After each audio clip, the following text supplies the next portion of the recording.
Welcome to Swinger University, where we mix sex education with sensual exploration. I'm Ed. And I'm Phoebe.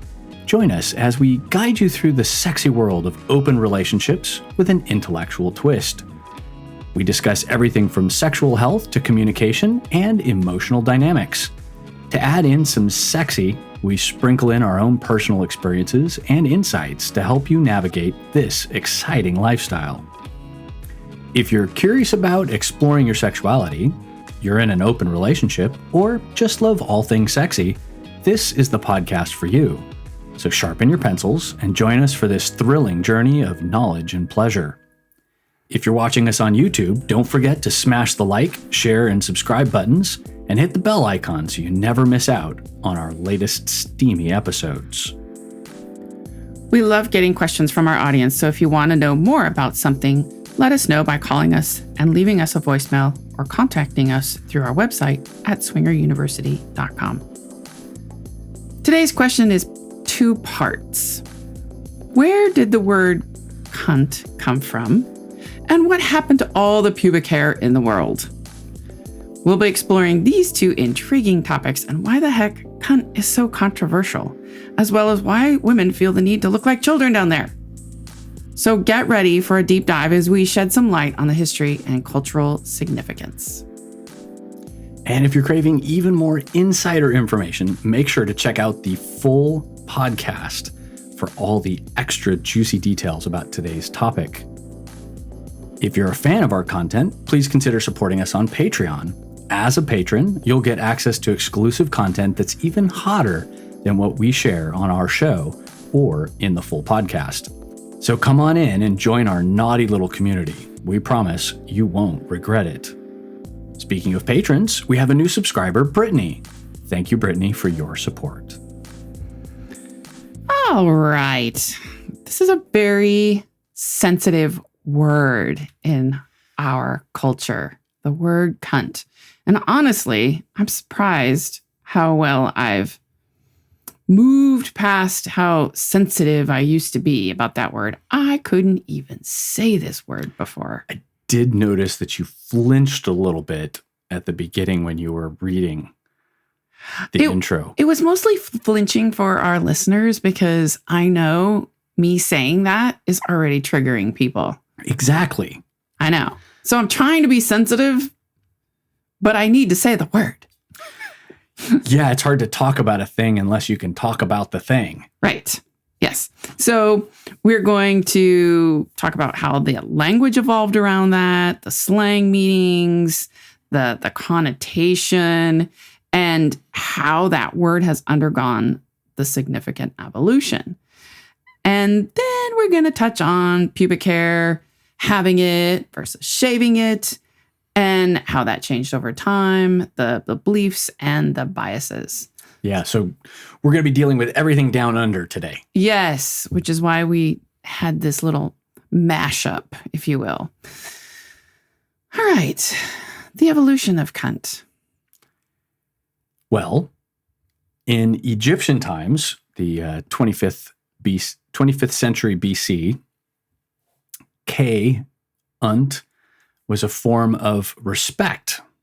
Yeah, they actually spelled it a little differently, or was pronounced, I don't know.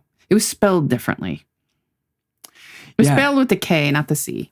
Right, and assuming with the Egyptian version of that, but it was a hard sound. Yes.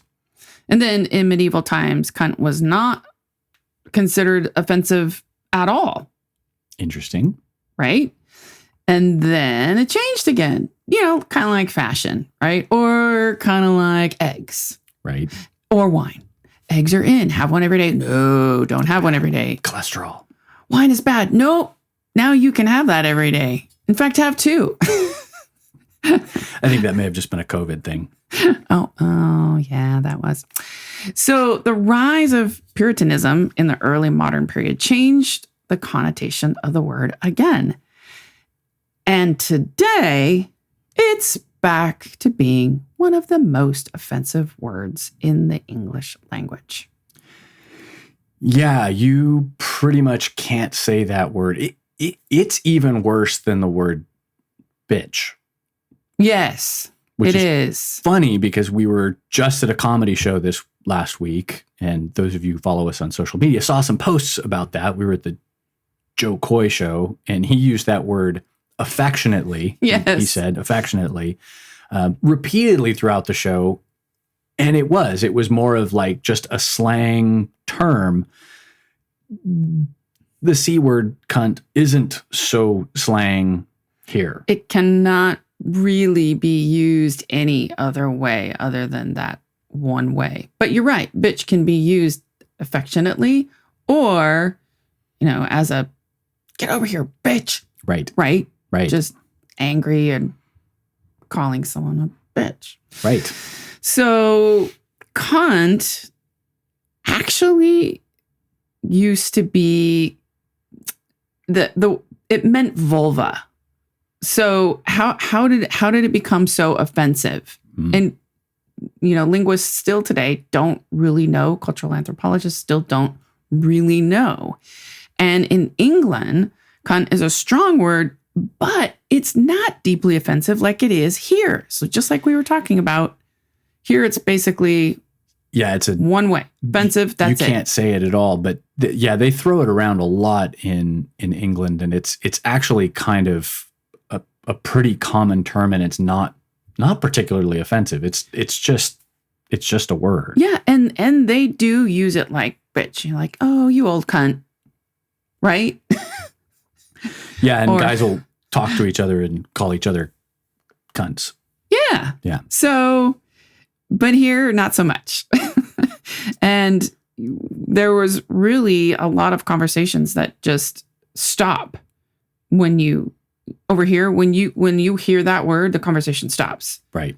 So I can't imagine. It's a fighting word. Oh, yeah. Can't imagine going over to England and hearing it. And you're like, oh my God. Right. There was a reclamation of the word. And in the 1970s, the feminist artists used the word as a symbol for female empowerment. And a lot of women still use that word and embrace it today. In the 80s, an Australian comic, Rodney Rude, refers to his audience as cunts, and he used the word frequently in his acts, which got him arrested in Queensland for breaching obscenity laws. Oh, man.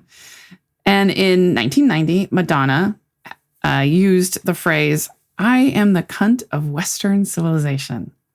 Yes, Madonna. Leave it to Madonna to embrace the word and try and make headlines just for saying things. Yes, yes. Cunty has been used in the 2000s in some drag shows. Right. And then in 2013, 2014, Aston University and the University of Southern Carolina found that most frequently this word was used in the New England states. Interesting. So nowhere else in the rest of the country as much as New England states. Maybe because of the influence from Europe and we're so close to the pond thing. I don't know. I'm not sure that's relevant anymore with airplanes and such. It's not like the Mayflower just pops into New Hampshire now and again or Boston Harbor. I thought that was interesting. And then it is also in those states the most used word after the word asshole, especially in Maine. Interesting. Yeah. So something's going on up there. They're super comfortable with it. So y'all might be just going, oh, fuck. Use that word all the time. What are you talking about? If you live in the Northeast and you have an explanation for this, please send us a message. Yes. We'd love to hear more about why being an asshole in Maine is okay. Yeah. And how you use the word cunt. Like, do you use it affectionately? Give us sentences. Let's get some context. Yeah. Call us. Leave us a voicemail. We'd love to hear from all the cunt users out there. Yes. I want to know.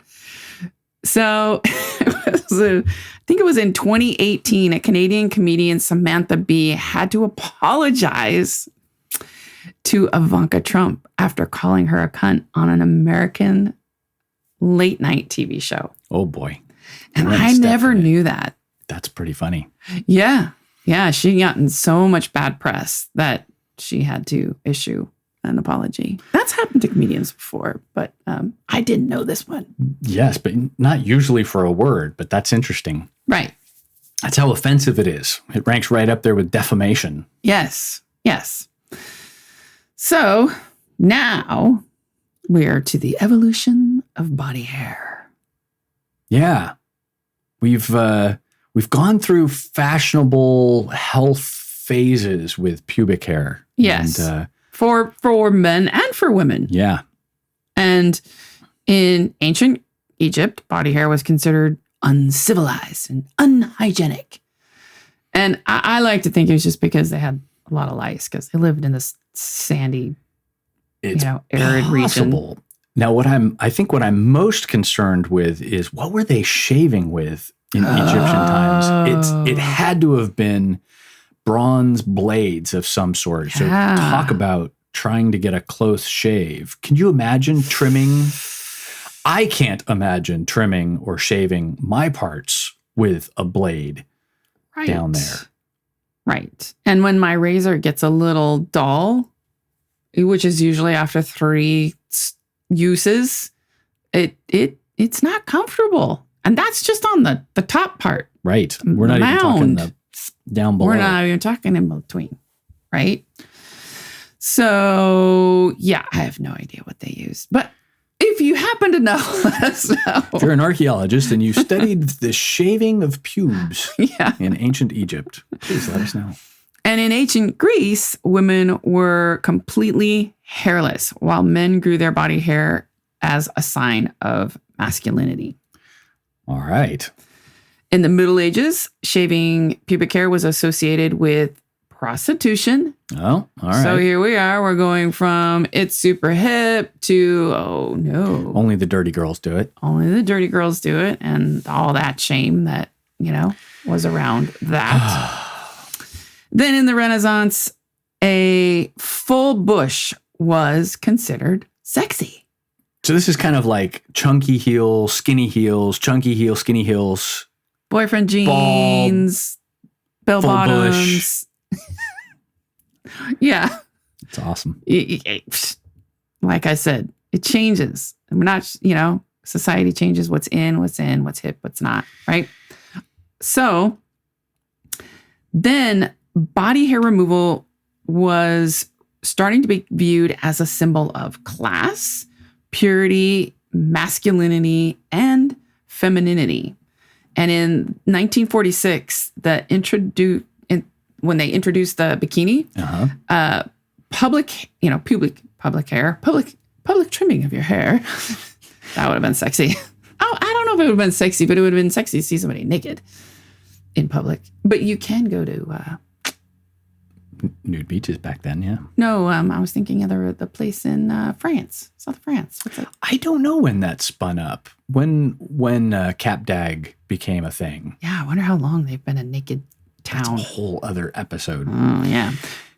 But it makes sense to start trimming around bikinis, as the bathing suits went from being long johns to short shorts to,